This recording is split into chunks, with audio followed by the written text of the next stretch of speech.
Hello students, बेटा आज एक और ट्रांसपोर्टेशन प्रॉब्लम का क्वेश्चन डिस्कस करेंगे। The question is a medical company has factories at two places A and B.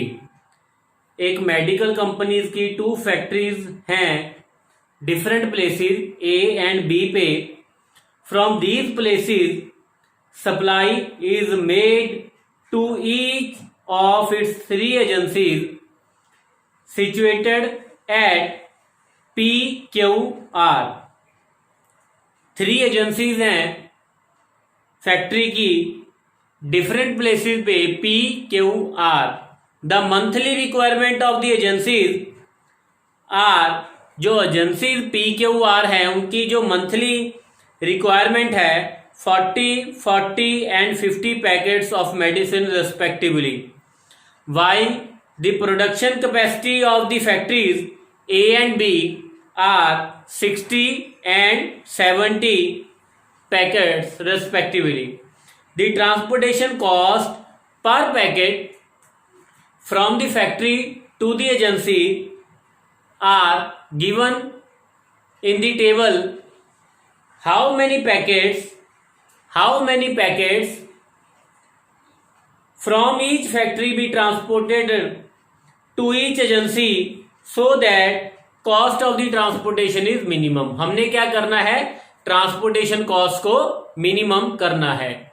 Now student, हमें जो cost transportation cost per packet है वो गिवन है कि अगर ए फैक्ट्री से पी एजेंसी को जो पर पैकेट पे जो कॉस्ट आती है वो कितनी आती है, transportation cost 5 rupees.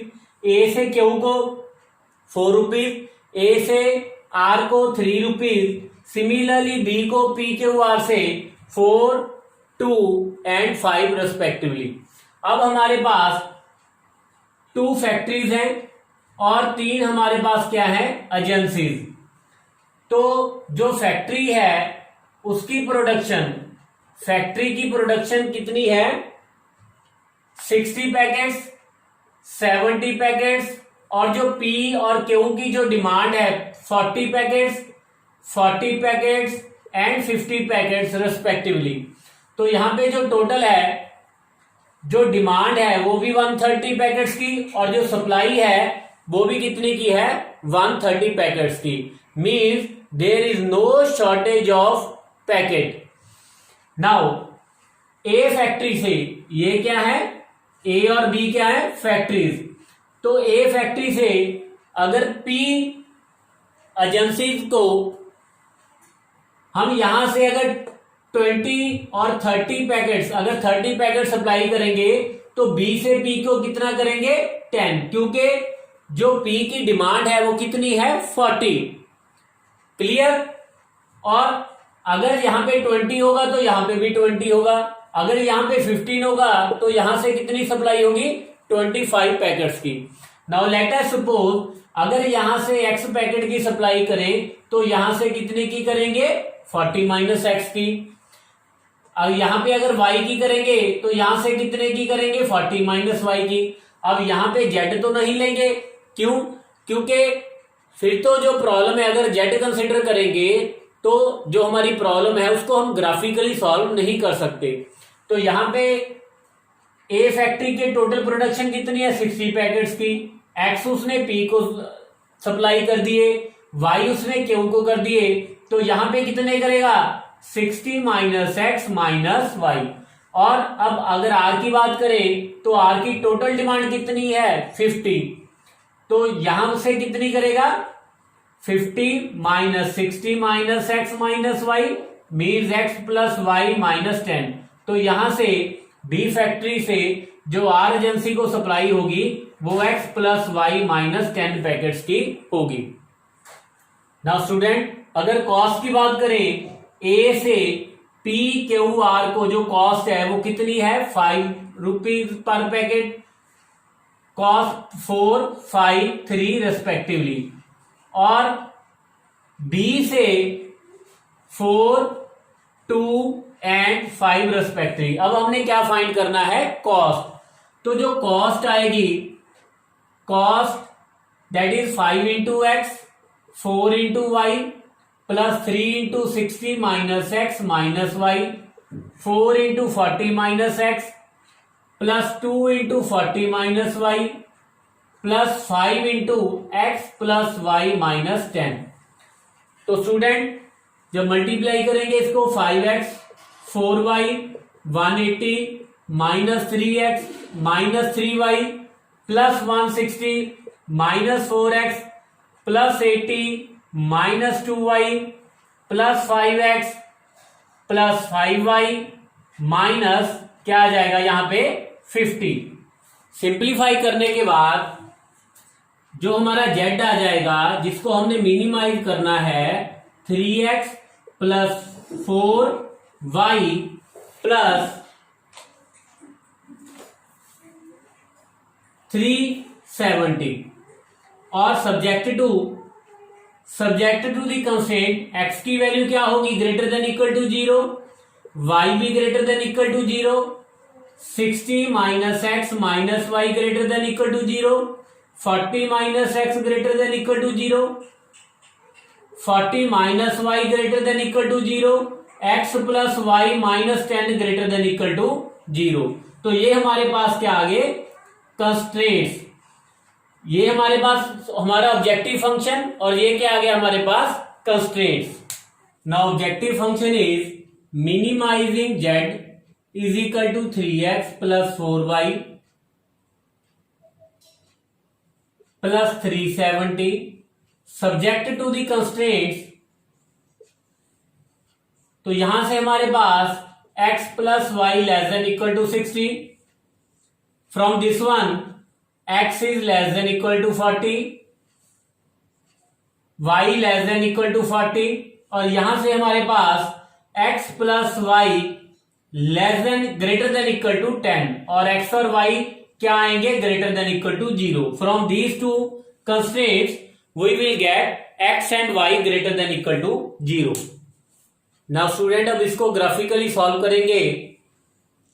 From the first constraint x plus y is equal to 60, अगर x की वैल्यू 0 है तो y की वैल्यू क्या आ जाएगी 60 और अगर y की 0 है तो x की वैल्यू क्या आ जाएगी 60। और अगर सेकेंड फोर्थ कंस्ट्रेंट की बात करें, from the fourth constraint x y, जब x की वैल्यू 0 है तो y की वैल्यू 10 और y की वैल्यू 0 है तो x की वैल्यू क्या आएगी 10। तो यहां से नाउ अगर 10 यूनिट्स का डिस्टेंस कंसिडर करें 10, 20, 30, 40, 50 एंड 60, तो अलॉन्ग y एक्सिस भी 10, 20, 30, 40, 50, 60।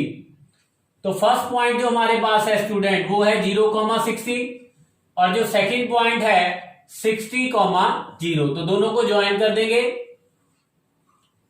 अब अगर यहां पे 0 0 सब्स्टिट्यूट करते हैं तो 0 plus 0 less than equal to 60 which is true, तो जो एरिया आएगा वो टुवर्ड्स 0 0 होगा। अगर सेकंड कंस्ट्रेंट की बात करें x इज इक्वल टू 40, तो ये लाइन होगी जो पैरेलल होगी y एक्सिस के एट ए डिस्टेंस 40। तो ये y एक्सिस के parallel line x is equal to 40 और y इज इक्वल टू 40 ये x एक्सिस के पैरेलल लाइन होगी। x plus y is equal to 10, तो फर्स्ट पॉइंट 0,10 और जो सेकंड पॉइंट है वो क्या है 10,0। तो दोनों को ज्वाइन कर देंगे। यहां पे अगर 0 0 सब्स्टिट्यूट करें स्टूडेंट तो 0 plus 0 greater than equal to 10। तो यहां पे 0 0 इस कंस्ट्रेंट को सेटिस्फाई नहीं कर रहा, तो जो एरिया आएगा वो उसकी जो डायरेक्शन होगी 0 0 के ऑपोजिट होगी। तो जो हमारे पास कॉमन रीजन आया that is A B C D E and F. अगर कॉर्नर पॉइंट्स की बात करें स्टूडेंट, जो first corner point A that is 0 10, B 10,0, C A B C point 40,0। अगर डी पॉइंट की बात करें तो डी जो है x इज इक्वल टू 40 और x plus y is equal to 60 का इंटरसेक्शन पॉइंट है डी। तो इन दोनों को सॉल्व करेंगे तो डी हमारे पास आ जाएगा 40,20। और अगर ई की बात करें स्टूडेंट, ई जो पॉइंट है वो y is equal to 40 and x plus y is equal to 60 का इंटरसेक्शन पॉइंट है। तो इन दोनों को सॉल्व करेंगे तो ई की वैल्यू हमारे पास आ जाएगी 20,40 और जो एफ पॉइंट है दैट इज 0,40। तो अब हमारे पास 6 कॉर्नर पॉइंट्स आगे हैं। इन 6 कॉर्नर पॉइंट्स पे हम किसकी वैल्यू फाइंड करेंगे? जेड की। तो सबसे पहले 0,10 सब्स्टिट्यूट किया तो यहां से हमारे पास वैल्यू आ जाएगी 40 प्लस 370। फिर 10,0 किया तो 30 प्लस 370। 40 सब्स्टिट्यूट किया तो 120 प्लस 370। डी पॉइंट सब्स्टिट्यूट किया तो 120 प्लस 80 प्लस 370। ई पॉइंट सब्स्टिट्यूट किया तो 60 प्लस 160 प्लस 370 और जब लास्ट पॉइंट एफ सब्स्टिट्यूट किया तो 160 plus 370। Now minimum value of Z, Z की मिनिमम वैल्यू क्या आ रही है हमारे पास? 30 plus 370 means minimum value Z की 400 कौन से पॉइंट पे? 10,0 पे। जब x की वैल्यू 10 होगी और y की वैल्यू क्या होगी? 0। Now next question is there are 2 types of fertilizer A and B. A consist, हमारे पास 2 तरह के फर्टिलाइजर्स हैं ए एंड बी।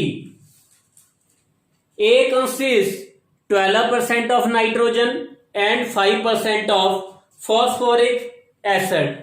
A में 12% नाइट्रोजन है और 5% क्या है? Phosphoric acid. और स्टूडेंट अगर बी की बात करें, whereas B consist of 4% nitrogen and 5% phosphoric acid. 4% of nitrogen and 5% of phosphoric acid. After testing the soil condition, farmer finds that he needs at least 12 kg of nitrogen. Minimum जो value है, requirement है, वो कितनी है? 12 kg of nitrogen and 12 kg of phosphoric acid. If A cost, अगर ए की जो cost है वो 10 रुपीज पर केजी है और जो बी की कॉस्ट है वो 8 रुपीज पर केजी है, then graphically determine how much of each type of fertilizer should be used so that nutrient requirements are met at minimum cost। तो हमने क्या करना है? कॉस्ट को मिनिमम करना है। तो हमने क्वांटिटी फाइंड करनी है ए और बी टाइप के फर्टिलाइजर की कितनी क्वांटिटी यूज की जाए। नाउ लेट अस सपोज अगर x kg हम यूज करें of fertilizer of type A और y kg यूज करें टाइप बी फर्टिलाइजर की, तो स्टूडेंट अगर कॉस्ट की बात करें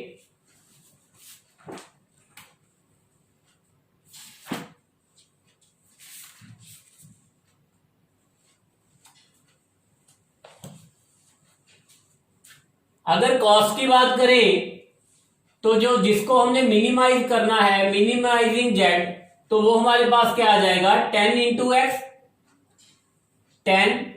x plus 8 into y plus 8 into y. subject to first constraint from nitrogen 12% of x plus 4% of y is greater than equal to 12, और second जो phosphoric acid से आएगी 5% of x plus 5% of y is greater than equal to 12। तो student इसको simplify करेंगे। First of all तो student इसको 4 से डिवाइड करेंगे या 100 से मल्टीप्लाई कर देंगे। फर्स्ट ऑफ ऑल तो 100 से मल्टीप्लाई करेंगे तो हमारे पास क्या आ जाएगा 12x 4y greater than equal to 1200। तो अब 4 से डिवाइड कर देंगे तो फर्स्ट कंस्टेंट हमारे पास आ जाएगी 3x plus y greater than equal to 300। ये हमारे पास आ गई फर्स्ट कंस्टेंट। सेकेंड कंस्टेंट इसको 100 से मल्टीप्लाई कर देंगे 5x plus 5y greater than equal to 1200, और x और y की वैल्यू क्या आ जाएगी ग्रेटर देन इक्वल टू 0। तो ये हमारे पास स्टूडेंट्स ये क्या आ गई कंस्ट्रेंट्स, और ये हमारे पास क्या है ऑब्जेक्टिव फंक्शन। अब हम क्या करेंगे इसको ग्राफिकली सॉल्व करेंगे। Now from the first line first constraint 3x plus y is equal to 300, तो जब x को 0 किया तो y की वैल्यू क्या आ जाएगी 300, और जब y को 0 किया तो x की वैल्यू क्या आ गई हमारे पास 100। और अगर सेकेंड कंस्ट्रेंट से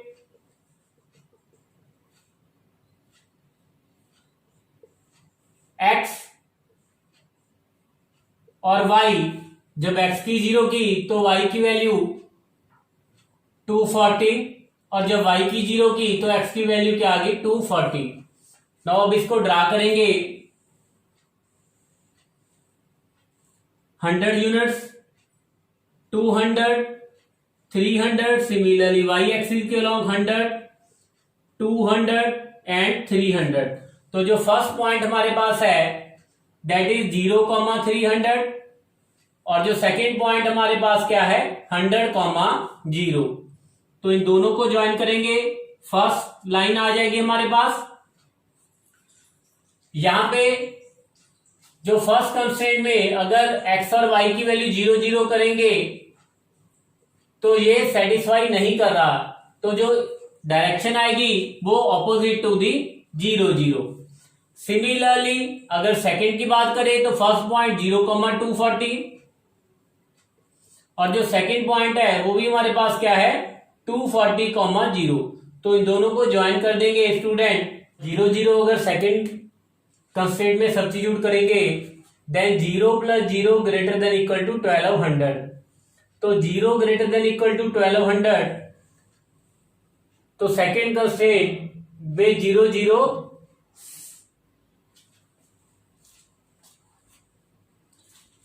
now 0 0 सेकेंड कंस्ट्रेंट को सेटिस्फाई नहीं कर रहा, तो जो एरिया आएगा वो ऑपोजिट डायरेक्शन में आएगा किसकी सेकेंड कंस्ट्रेंट की। नाउ अगर फिजिबल रीजन की बात करें तो दोनों की डायरेक्शन क्योंकि आउटवर्ड ऑपोजिट है 0 0 के, तो जो कॉमन हमारे पास पॉइंट आएंगे corner points A B and C. तो एक कॉर्नर पॉइंट क्या है हमारे पास 0,300, बी पॉइंट, ये दो लाइंस का इंटरसेक्शन पॉइंट। अब इन दो लाइंस को कैसे सॉल्व करना है, इसको मैं 5 से मल्टीप्लाई कर दूंगा। 15x 5y is equal to 1500, और 5x plus 5y is equal to 1200। तो 10x is equal to 300, x की वैल्यू क्या आ गई 30। और अब अगर x की वैल्यू यहां पे 30 सब्स्टिट्यूट कर दूं तो 90 plus y is equal to 300, तो y की वैल्यू क्या आ गई 210। तो यहाँ पे b पॉइंट हमारे पास 30,210, और जो c पॉइंट है हमारे पास वो क्या आ जाएगा 240,0। नौ 3 पॉइंट्स पे z की वैल्यू फाइंड करेंगे।